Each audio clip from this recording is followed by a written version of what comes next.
মাসি হাসতে হাসতে আমার কাছে এলেন এবং আমাকে জড়িয়ে ধরলেন। তাকে এতটা কাছে থেকে দেখে আমি খুব খুশি হয়েছিলাম, কারণ সেই জায়গায় আমাকে কেউ চিনত না। মাসির শৈশব আমার গ্রামের মধ্যেই কেটেছিল, কারণ তিনি আমার মায়ের কাছে পড়াশোনা করার জন্য এসেছিলেন। ছোটবেলা থেকেই মাসির প্রতি তার স্নেহ দেখতাম, যা আমাকে বরাবরই ভালো লাগত। মাসির এমন আচরণ আমাকে খুব স্বস্তি দিচ্ছিল, কিন্তু বুঝতে পারছিলাম না কেন আমি তার প্রতি আকৃষ্ট হচ্ছি। বারবার মনে হচ্ছিল মাসি যেন সবসময় আমার পাশে থাকেন এবং আমাকে জড়িয়ে ধরেন। সময়ের সাথে মনে হতে লাগলো যেন আমি কারো ভালোবাসায় পড়েছি। এরপর একদিন মাসিকে নিজের বাড়ি ফিরতে হলো একটি জরুরি কাজের জন্য। তিনি আমাকে সঙ্গেও নিয়ে গেলেন। তার বাড়িতে পৌঁছাতে রাত প্রায় ৮টা বেজে গিয়েছিল। বাড়িতে পৌঁছে মাসি বললেন, চলো কিছু খেয়ে তাড়াতাড়ি ঘুমিয়ে পড়ো, বাইরে প্রচণ্ড ঠান্ডা। আমি খাওয়ার জন্য না করে সরাসরি নিজের ঘরে চলে গেলাম। কিছুক্ষণ পর মাসি ঘরে এসে আমার বিছানায় একই কম্বলের নিচে বসে কথা বলতে শুরু করলেন।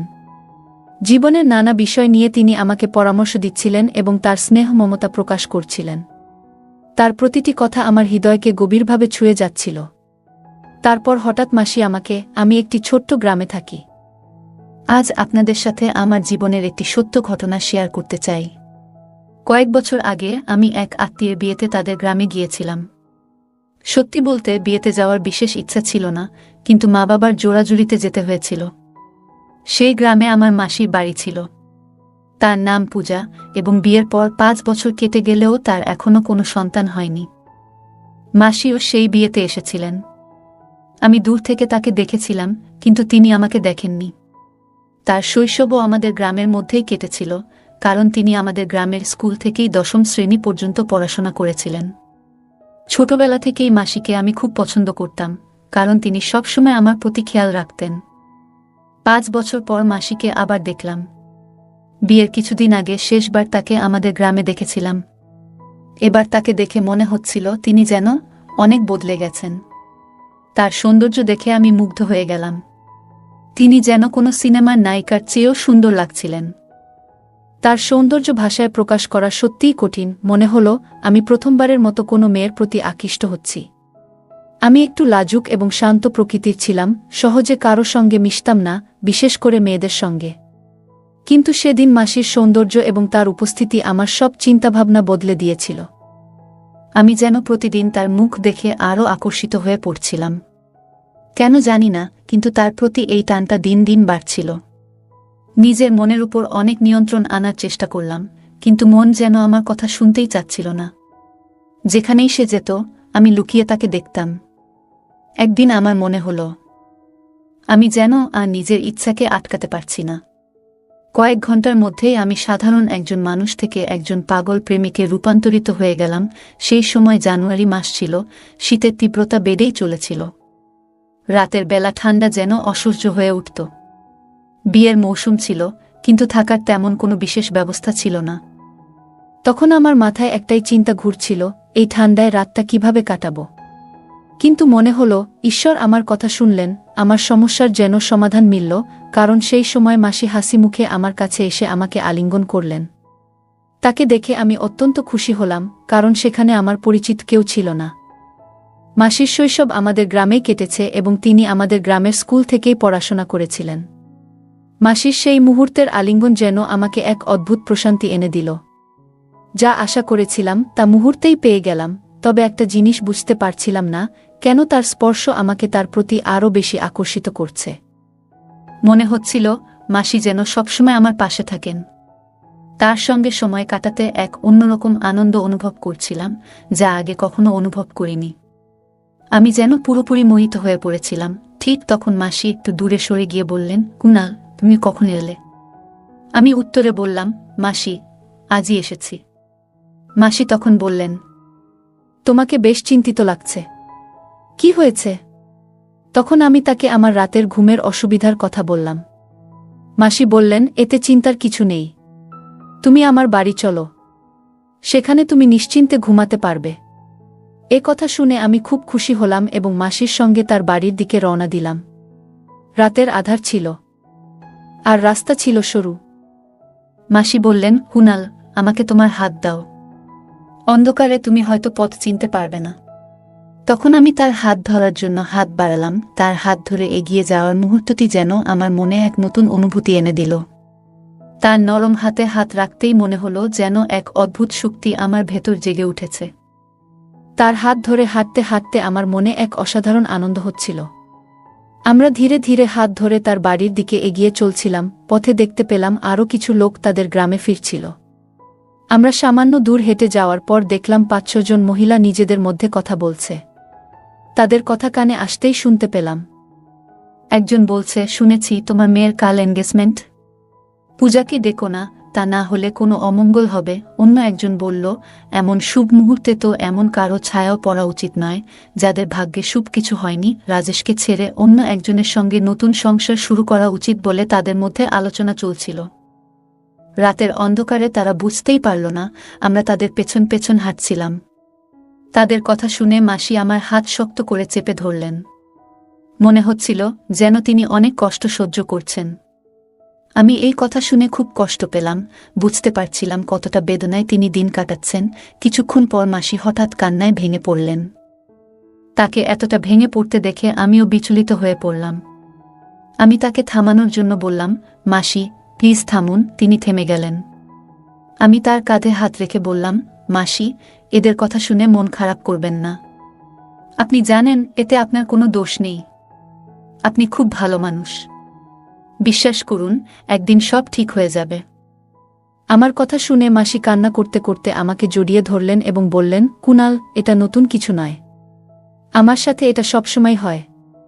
এখন আর বেঁচে থাকার ইচ্ছা নেই। তার এই কথা শুনে আমি তাকে আলতো করে দূরে সরিয়ে দিয়ে তার মুখে আঙুল রেখে বললাম, মাসি, এমন কথা আর কখনো বলবেন না।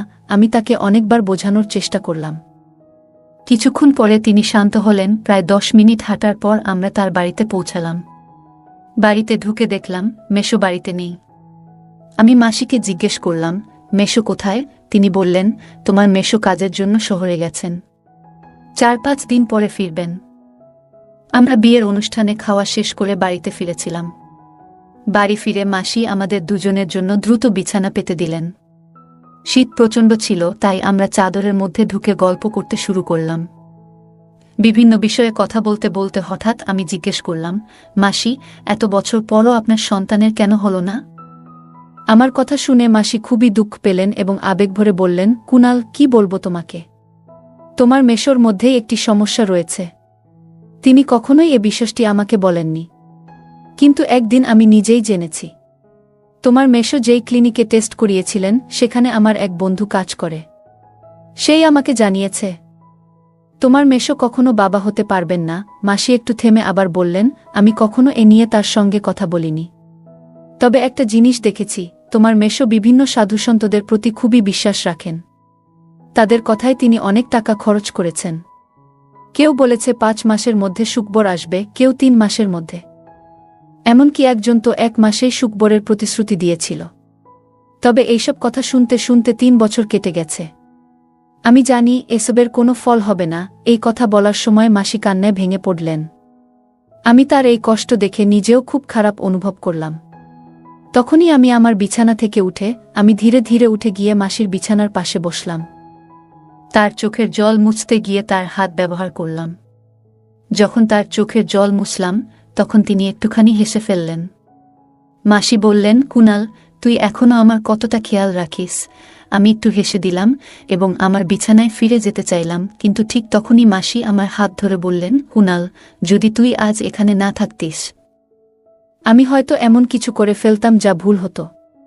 তুই সত্যিই খুব ভালো। আজ তুই আমাকে বাঁচিয়েছিস। তিনি আমার হাত নিজের হাতে নিয়ে বললেন, তোর মতো পুরুষ খুব কমই আছে যারা মহিলাদের কষ্ট বোঝে এবং তাদের অনুভূতিকে গুরুত্ব দেয়া। তুই সত্যিই অসাধারণ। এই কথা শুনে আমার মনে এক অদ্ভুত আনন্দ হল। আমরা কথা বলতে বলতে মাসি আমার হাত আলতো করে চেপে ধরছিলেন। আমি তার দিকে কিছু বলার চেষ্টা করছিলাম, কিন্তু আমার মনে যেন এক বিশাল ঝড় উঠেছিল। মনে হচ্ছিল আমি তাকে স্পর্শ করতে চাই, কিন্তু নিজের ইচ্ছেকে দমন করলাম। মাসি তখন হঠাৎ বললেন, যে মেয়ে তোর সঙ্গে বিয়ে করবে সে খুবই ভাগ্যবান হবে। তুই নারীদের সম্মান করিস এবং তাদের অনুভূতি ভালোভাবে বুঝিস। তিনি নিজের চিন্তায় ডুবেছিলেন, কিন্তু হঠাৎ আমার দিকে তাকিয়ে বললেন, এই ঠান্ডা রাতে তুই কিছুই পরিসনি। এমন চলবে না। কুনাল, চাদরের ভেতরে চলে আয়। বাইরে খুব ঠান্ডা পড়ছে। এই কথা শুনে আমার হৃদয় দ্রুত স্পন্দিত হতে শুরু করল। আমি কিছুতেই বুঝতে পারছিলাম না যে এই সব কিছু কেন হচ্ছে। আমরা তখন একসঙ্গে একই চাদরের নিচে বসেছিলাম। মাসি বললেন, সরি কুনাল, আমি শুধু আমার কষ্টের কথা বলছিলাম। এখন বলো, তোমার জীবনে কি চলছে? আমি উত্তর দিলাম, মাসি, আমি শুধু চাকরির খোঁজে আছি, কিন্তু চাকরি পাচ্ছি না। মাসি বললেন, কোনো চিন্তা করো না কুনাল, তোমার সামনে এখনো অনেক বড় জীবন পড়ে আছে। নিশ্চয়ই একটা চাকরি পেয়ে যাবে। এরপর তিনি আমার আরও কাছাকাছি এলেন, যেন আমাকে জড়িয়ে ধরলেন।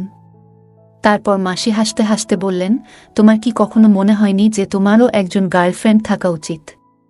আমি বললাম, মাসি, এমন চিন্তা তো আসে, কিন্তু এখনো তেমন কাউকে পাইনি। মাসি মুচকি হেসে আমার দিকে ফিরে বললেন, তাহলে বলো, তোমার কেমন গার্লফ্রেন্ড চাই? আমি সঙ্গে সঙ্গে উত্তর দিলাম, ঠিক আপনার মতো। মাসি অবাক হয়ে হাসতে হাসতে বললেন, আমার মতো কেন?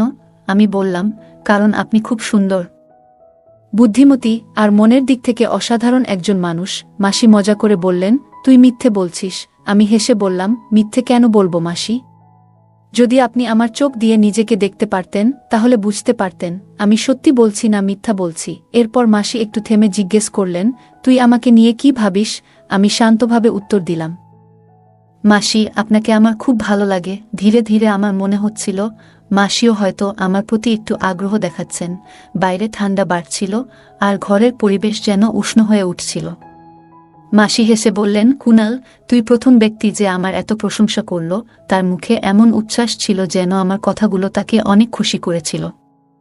আসলে সবারই নিজের প্রশংসা শুনতে ভালো লাগে, আর আমার মাসি প্রশংসারই যোগ্য ছিলেন। আমি মাসিকে একটা কথা বলতে চেয়েছিলাম, কিন্তু কথাগুলো আমার মুখে এসে আটকে গেল। বুঝতে পারছিলাম না কেন, কিন্তু একটা জিনিস স্পষ্ট ছিল, আমি চাইতাম মাসি সব সময় সুখী থাকুক এবং তার সব দুঃখ ভুলে থাকুক। অবশেষে সাহস করে বললাম, মাসি, আমার একটা কথা বলার আছে। প্লিজ রাগ করবেন না। মাসি বললেন, বল কুনাল, তুই যা বলতে চাস। আমি বললাম, মাসি, আমি আপনাকে জীবনের নতুন সূচনা করতে সাহায্য করতে পারি। আমার কথা শুনে মাসি চুপ হয়ে গেলেন, আর আমি একটু নার্ভাস হয়ে পড়লাম। কিছুক্ষণ পর মাসি চুপ ভেঙে বললেন, কুনাল, তুমি যা বলেছ সেটা কি তুমি ভেবে বলেছ? আমি তোমার মাসি, স্ত্রী নই। তারপর মাসি কিছুক্ষণ নীরব থাকলেন। পরে বললেন, কুনাল, আমি ভাবছি এটা কি সঠিক হবে?